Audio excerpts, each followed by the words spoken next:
ఓం శ్రీ గురుభ్యో నమః. హరి ఓం గం గణపతయే నమః. ఐం సరస్వత్యై నమః. ఓం శ్రీ గురుభ్యో నమః. హరి ఓం. ఓం వాగర్ధావివ సంపృక్తో వాగర్ధ ప్రతిపత్తయే జగతః పితరో వందే పార్వతీ పరమేశ్వరౌ. ఓం గురవే సర్వలోకానాం భిషజే భవరోగిణాం నిధయే సర్వవిద్యానాం శ్రీ దక్షిణామూర్తయే నమో నమః. శ్రీ మేధా దక్షిణామూర్తయే నమో నమః. ఓం బృహస్పతే అతయదర్యో అర్హాజ్యుమద్భివాది క్రతుమజ్జనేషు యద్దీదయర్చవ సప్త ప్రజాత తదస్మాసు ద్రవిణం దేహి చిత్రం.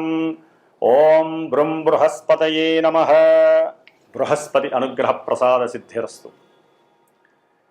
ఓం శ్రీమాత్రే నమః. ఈ నెల మనకి మార్చి 30వ తేదీ నుండి కూడా మరి శనిగ్రహం ఆయన మారటం, రాశి మారటం, అట్లాగే ఇప్పుడు వచ్చేటటువంటి మే 14వ తారీఖున సూర్యుడు మేషం నుంచి వృషభ రాశిలోకి సంక్రమించేటప్పుడు అదే సమయంలో ఇప్పటి వరకు కూడా వృషభ రాశిలో ఉన్నటువంటి ఆ దేవగురువు అయినటువంటి బృహస్పతి అంటే గురువు యొక్క గురుగ్రహం అంటారు. మరి ఈ గురువు వృషభ రాశి నుండి మిథున రాశిలోకి మృగశిర నక్షత్రంలో ప్రవేశం జరుగుతోంది. ఆల్రెడీ ఇప్పటికే ఆయన మృగశిర నక్షత్రంలో ప్రవేశం కాంచి తన యొక్క సంచారాన్ని చేస్తూ ఉన్నాడు. మరి ఈ యొక్క గురువు మే 14వ తేదీన మిథున రాశిలోకి ప్రవేశించగానే మనకి ఈ యొక్క గురువు వెరీ లాంగెస్ట్ డిస్టెన్స్తో, అంటే ఒక రాశి నుంచి ఇంకొక రాశికి దాదాపుగా 1 సంవత్సర కాలం తన యొక్క ప్రయాణాన్ని 3 నక్షత్రాలలో పరిభ్రమిస్తూ ఉంటాడు. మరి ఈ సంవత్సర కాలాలు దాదాపుగా మేషం నుంచి మీనం వరకు ఆయన 12 రాశులు చుట్టి వచ్చేటటువంటి సమయాన్ని పుష్కర కాల సమయం అంటారు.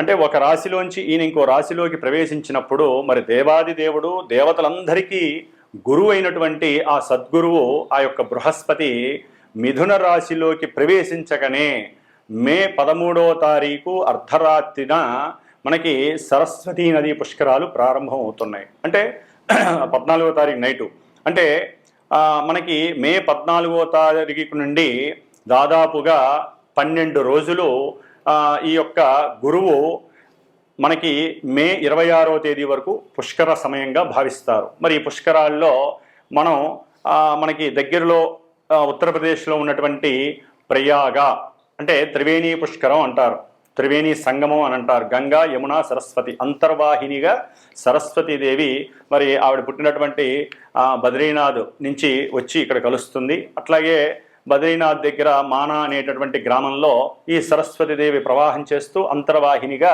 చక్కగా త్రివేణి సంగమంలో కలుస్తుంది.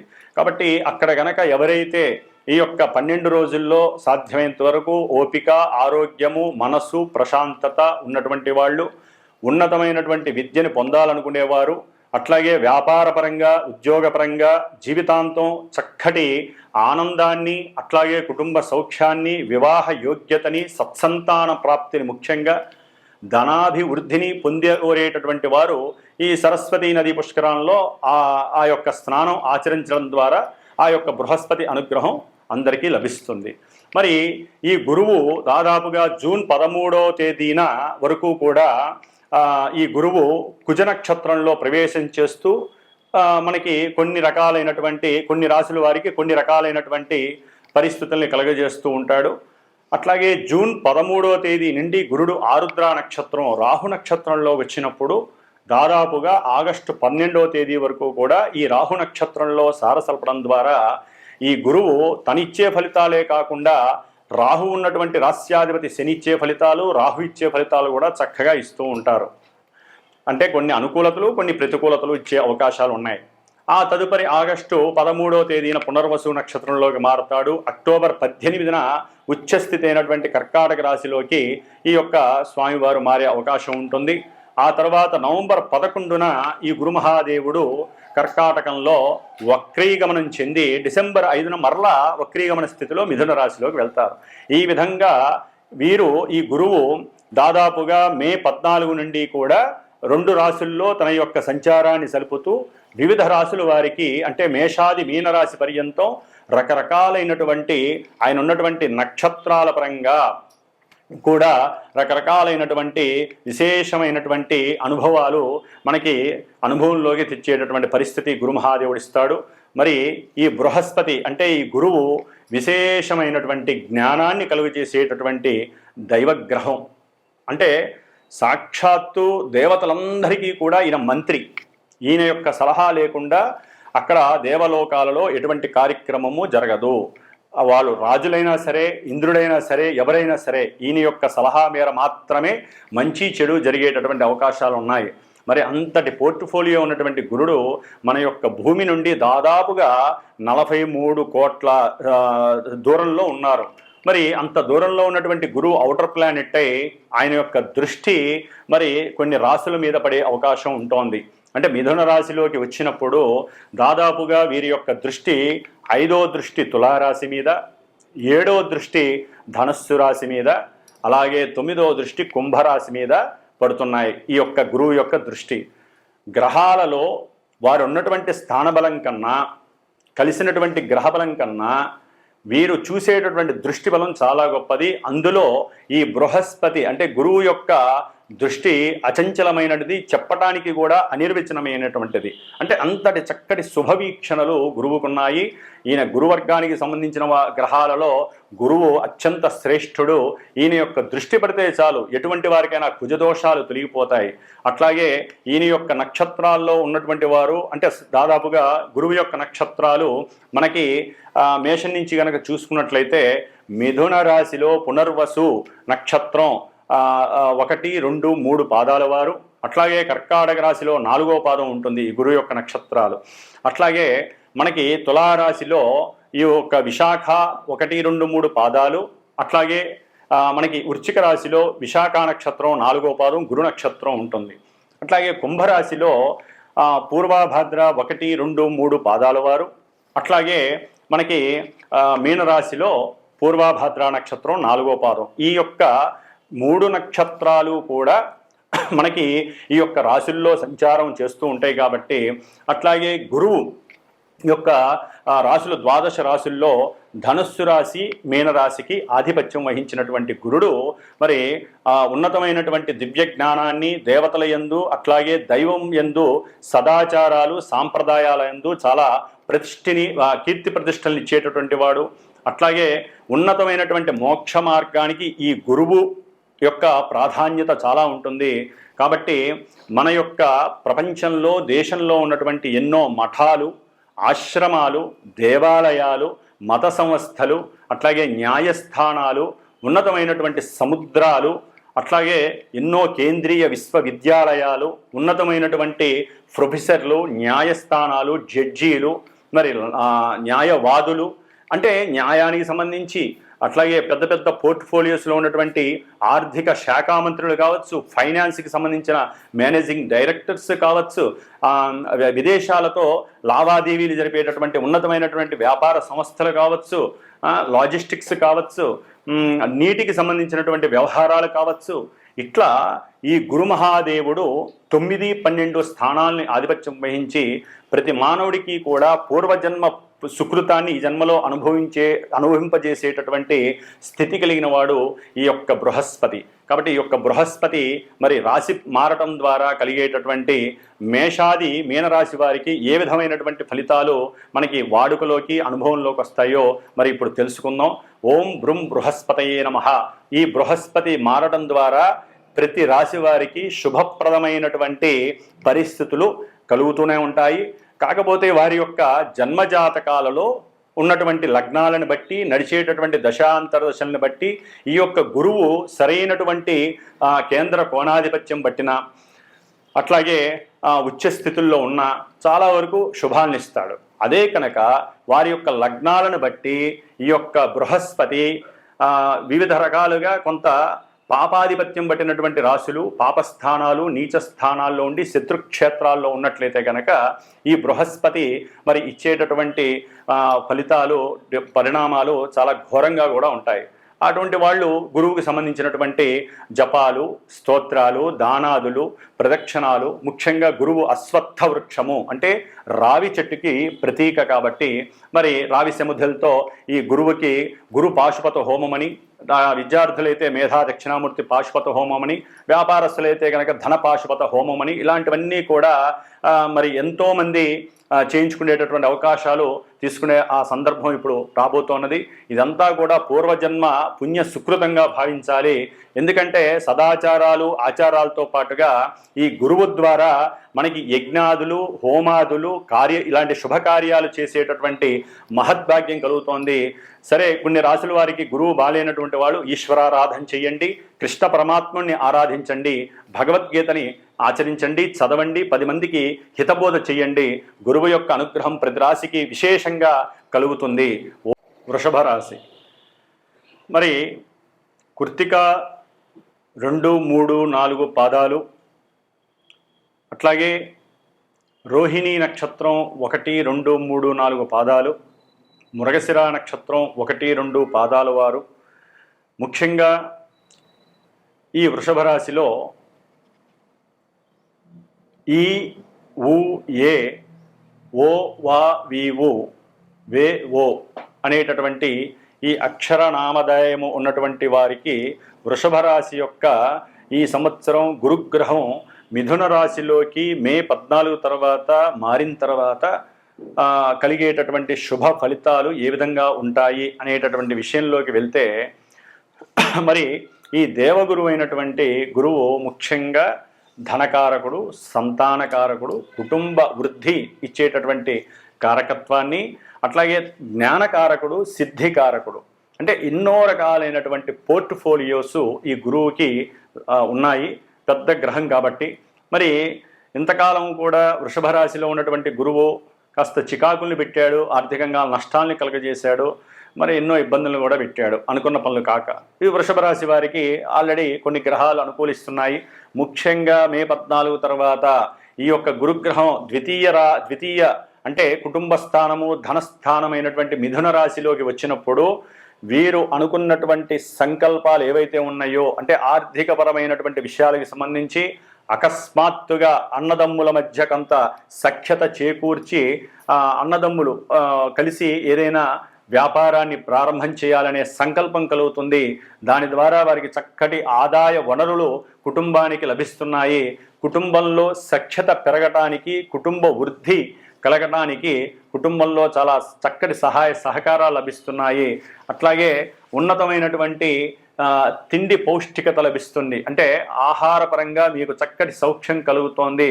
ముఖ్యంగా మీరు మాట్లాడే ప్రతి మాట కూడా అఖండమైనటువంటి కీర్తిని, సౌఖ్యాన్ని, ప్రతిష్టని, గౌరవాన్ని పెంచేటట్టుగానే ఉంటాయి.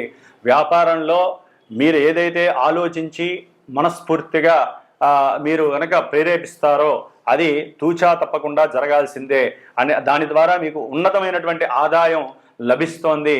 మరి ఈ గురువు అష్టమాధిపతి అవటం చేత ధనస్థానంలో ఉండటం ద్వారా వృత్తిలో కొంచెం ఈ కొంతవరకు దాదాపుగా జూన్ వరకు కూడా ఆయన ఉన్నటువంటి కుజ నక్షత్రం ద్వారా వ్యాపారపరంగా భాగస్వామ్యం ఉంటారు. కొంతమంది భాగస్వాములే ఉంటారు. వారి పరంగా పెట్టుబడులు పెట్టుంటే వాళ్ళతో కొంచెం మాట వచ్చే అవకాశాలు ఉంటాయి. అవతల వాళ్ళు కొంచెం ఆత్మన్యూనతా భావాన్ని, అట్లాగే సౌఖ్యాన్ని కోల్పోయి ఏదో మోసం జరుగుతోంది అనేటటువంటి ఆలోచనని మీకు వ్యక్తీకరించడం ద్వారా మీరు వారిని దూరం చేసుకునే అవకాశం కూడా కలుగుతోంది జూన్ 13 లోపల.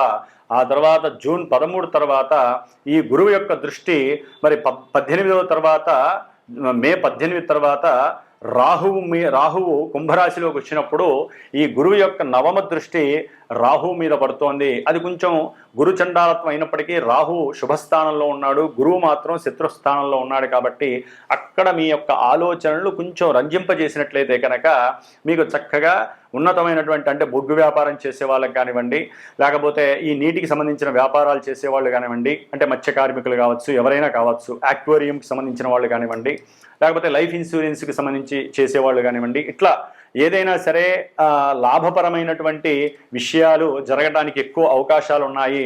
అనుకున్న కార్యం సిద్ధిస్తుంది. మీరు చేసిన సహాయ సహకారాలు అంతకుముందు ఏవైతే ఉన్నాయో వాటన్నిటికీ గుర్తింపు లభిస్తుంది. గవర్నమెంట్ నుంచి మంచి కీర్తి సన్మానాలు గౌరవ పురస్కారాలు పొందే అవకాశం ఈ ద్వితీయ గురువు మీకు సంప్రాప్తిస్తున్నాడు.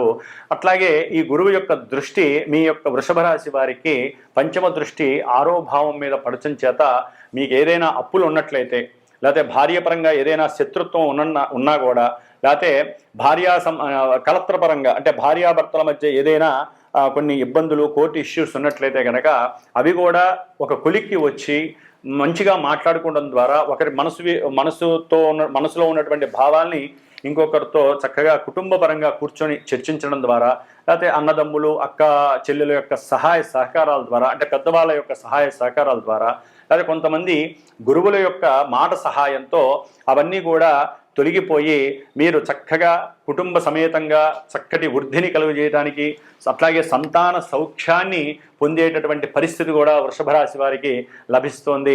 సంతానపరంగా చక్కటి ధనాలాభాయం అకస్మాత్తుగా కలుగుతోంది. విదేశాలలో ఎవరైతే చదువుకుంటున్నారో వారికి ధనాదాయం, వృషభ రాశి వారికి ధనాదాయం చాలా చక్కగా మెండుగా వస్తోంది. ముఖ్యంగా ఉద్యోగ అవకాశాలు వారికి అకస్మాత్తుగా లభిస్తాయి. దాని ద్వారా చక్కగా బ్యాంకు బ్యాలెన్స్ అంతా కూడా నిండుగా కనిపిస్తూ ఉంటుంది ఎప్పుడూ కూడా మే 14 తర్వాత. కాబట్టి వృషభ రాశి వారికి గురువు యొక్క అనుగ్రహం చాలా విశేషంగా ఉంది. అట్లాగే షేర్సు, సెన్సెక్స్, లేకపోతే కొన్ని నిఫ్టీస్, వీటిలో ఎవరైతే ముఖ్యంగా గోల్డ్ మీద ఎవరన్నా పెట్టినా, ఏదైనా పిత్రార్జితం మాత్రార్జితాన్ని ఎవరైనా అమ్మినా దీని ద్వారా కూడా చక్కటి లాభం కనిపిస్తోంది. వ్యాపార వృద్ధి కలగటానికి, వ్యాపారంలో కొత్తగా విశేషమైనటువంటి ధనలాభాలు పొందటానికి మీకు చక్కటి అవకాశాలు ముందుగా వస్తున్నాయి. కాకపోతే మీ మాటని కొంత జాగ్రత్తగా వాడండి. నోట్లోంచి ఒక్కోసారి అనుకోకుండా అవాక్కులు చివాక్కులు వచ్చే అవకాశం ముందు కనిపించే అవకాశం ఉంటుంది. ఈ గురుడు వృషభ రాశి వారికి అక్టోబర్ 18 తర్వాత ఉచ్చస్థితిలోకి వచ్చినప్పుడు మీరు ఏదైతే సంకల్పించుకుంటారో గృహపరమైనటువంటి విషయాల్లో అవన్నీ కూడా చక్కగా సంప్రాప్తిస్తాయి. ఉన్నతమైనటువంటి వాక్ పటిమ మిమ్మల్ని వరిస్తోంది. ఆ వాక్కు ద్వారా విశేషమైనటువంటి ఖ్యాతి, అఖండమైనటువంటి ధనలాభాభివృద్ధి కలుగుతోంది. ముఖ్యంగా విద్యార్థులకి ఇది శుభ సూచికం లాంటిది. మీరు ఏ ఎగ్జామ్స్ రాసినా కూడా విజయం మీదే వృషభ రాశి వారికి. కాబట్టి బాగా కష్టపడండి. వచ్చే సంవత్సరం మే లోపల వరకు మీరు ఏ యొక్క వ్రాత పరీక్ష రాసినా దాంట్లో ముఖ్యంగా జూన్ తర్వాత మీకు అఖండమైనటువంటి ఆ జ్ఞాన సిద్ధి కలిగి మీ జ్ఞానంతో ప్రపంచానికి మీరేంటో తెలియజేసేటటువంటి పరిస్థితి గురుడు మీకు లభింపజేస్తున్నాడు. మీ బుద్ధిని వికసింపజేస్తున్నాడు. జ్ఞానాన్ని ఒక ఎత్తులో ఆయన తీసుకువెళ్ళి మీరేమిటి అనేది మీకు తెలియజేసేట్టుగా ప్రపంచానికి తెలియజేసేటటువంటి స్థాయికి తీసుకెళ్తున్నాడు. మీరు చేసిన సహాయ సహకారాలకి అకస్మాత్తుగా మీకు కొన్ని గుర్తింపు లభించి దాని ద్వారా కూడా మీకు అఖండమైనటువంటి ధన ప్రాప్తి కలుగుతోంది. కాబట్టి సాధ్యమైనంత వరకు మీరు సాయినాథుడిని ఆరాధించండి, శివాభిషేకం చేయండి. గురువుకి సంబంధించి ఏదైనా చిన్న స్వల్ప ఇబ్బందులు కలిగితే శివుణ్ణి జపించండి, లేదా గురువు యొక్క స్తోత్రాన్ని పఠించండి. దాని ద్వారా మీకు అఖండమైనటువంటి కీర్తి ప్రతిష్టలు లభిస్తాయి. ఓం బృహస్పతయే నమః. ముఖ్యంగా మే 14వ తారీఖున దేవగురువైనటువంటి బృహస్పతి అనగా గురువు యొక్క గురుగ్రహం మరి ఈ మేషాది మీన పర్యంతం ఉన్నటువంటి 12 రాశుల్లో ముఖ్యంగా కొన్ని రాశుల వారికి ఈ గురువు యొక్క అనుకూలత దొరకట్లేదు. ప్రతికూలతలు, అట్లాగే ధన నష్టము, వాక్కు ద్వారా కొన్ని ఇబ్బందులు కలిగే అవకాశము, బుద్ధి విచక్షణ జ్ఞానం తగ్గటం, వారి యొక్క వర్చస్సు తగ్గేటటువంటి పరిస్థితులు, ఇట్లా ఎన్నో రకాలుగా ముఖ్యంగా న్యాయస్థానాలకు సంబంధించినటువంటి వారు, న్యాయవాదులు, అట్లాగే న్యావీకి సంబంధించినటువంటి ఉద్యోగాదులు, టీచర్సు, ప్రొఫెసర్లు, ఉన్నతమైనటువంటి నాలెడ్జ్ని కోరుకునేటటువంటి వారు, విదేశాలకు వెళ్ళాలనుకునే వారికి మరి కొన్ని రాశుల వారికి ఈ యొక్క గురుగ్రహ బలం తగ్గడం ద్వారా ఇబ్బందులు కలుగుతున్నాయి. కాబట్టి ముఖ్యంగా వారిలో మేషరాశి వారికి 3లో ఉన్నటువంటి గురువు అనుకూలత కలిగించట్లేదు. మిథున రాశి వారికి జన్మరాశిలో ఉన్నటువంటి గురువు అనుకూలతలు కలిగించట్లేదు. కర్కాటక రాశి వారికి 12వ స్థానంలో గురువు అనుకూలించట్లేదు. అట్లాగే కన్యారాశి వారికి కూడా గురుగ్రహ అనుగ్రహం దొరకట్లేదు. వృశ్చిక రాశి వారికి అసలు దొరకట్లేదు. మరి మకర రాశి వారికి కూడా గురుగ్రహ ప్రతికూలతలు ఎక్కువగా ఉంటున్నాయి. మీనరాశి వారికి కూడా ఈ యొక్క గురుగ్రహ అనుగ్రహం దొరకట్లేదు. కాబట్టి ముఖ్యంగా ఈ యొక్క రాశుల వారు మేషము, మిథునము, కర్కాటకము, కన్య, వృశ్చికము, మకరము, మీనము ఈ రాశుల వారు గురుగ్రహ అనుకూలతకి అంటే ధనప్రాప్తికి, సంతాన ప్రాప్తికి, ఉన్నత ఉద్యోగ ప్రాప్తికి, ధన ప్రాప్తికి, జ్ఞాన సిద్ధి కలుగజేయడానికి, వ్యాపారంలో వృద్ధి కలుగజేసి దాని ద్వారా ప్రపంచ కీర్తిని పొందటానికి వీరు ముఖ్యంగా గురుగ్రహ జపాన్ని, అట్లాగే గురుగ్రహ జపం తర్వాత తర్పణాలని, హోమాలని, దానాదులని చేయండి, ఆచరించండి. అట్లాగే ముఖ్యంగా దక్షిణామూర్తికి సంబంధించినటువంటి స్తోత్ర పారాయణలు చేయండి. దక్షిణామూర్తి జపము మరి మా యొక్క శ్రీమాత జ్యోతిషాలయ పీఠమునందు దాదాపుగా 16 రోజులు జరుగుతూ ఉంటుంది. గురుగ్రహ జపము అట్లాగే దాంతో పాటుగా మేధా దక్షిణామూర్తి జపము జరుగుతూ ఉంటుంది. 16 రోజు లేదా ఒక గురువారం రోజున, లేకపోతే మనకి గురుగ్రహ నక్షత్రాలు ఉంటాయి. ముఖ్యంగా పునర్వసు, విశాఖ, పూర్వభాద్ర ఈ నక్షత్రాల్లో కానీ గురువారం రోజున కానీ, లేకపోతే గురు పౌర్ణమి రోజు ఎందుకు కానీ ఈ యొక్క మేధా దక్షిణామూర్తి యొక్క పాశుపత రుద్రాభిషేకం కానీ, పాశుపత హోమం కానీ జరుపుతూ ఉంటాము. కాబట్టి ఎవరైనా సరే ఈ రాశులకు సంబంధించి విద్యార్థులు కానీ, వ్యాపారస్తులు కానీ, ఉద్యోగాదుల్లో కానీ కాస్త డౌన్ఫాల్ ఉన్నటువంటి వారు ఎవరైనా ఉంటే తప్పకుండా సంప్రదించండి. మా యొక్క పూర్తి మంత్ర సహకారము, ఆశీర్వాదము మీ అందరికీ కూడా కలుగుతుంది. కాబట్టి శ్రీమాత జ్యోతిషాలయ పీఠము మధురానగర్లో ఉంటుంది మాది. కాబట్టి ఎవరైనా సరే సంప్రదించాలనుకుంటే ఈ యొక్క నెంబర్ నందు సంప్రదించి గురుగ్రహ అనుగ్రహ ప్రాప్తిని చక్కగా పొందవలసిందిగా కోరుకుంటున్నాను. ఓం శ్రీరస్తు శుభమస్తు సకల కార్య విజయోస్తు. ఓం శ్రీ బృహస్పతయే నమః.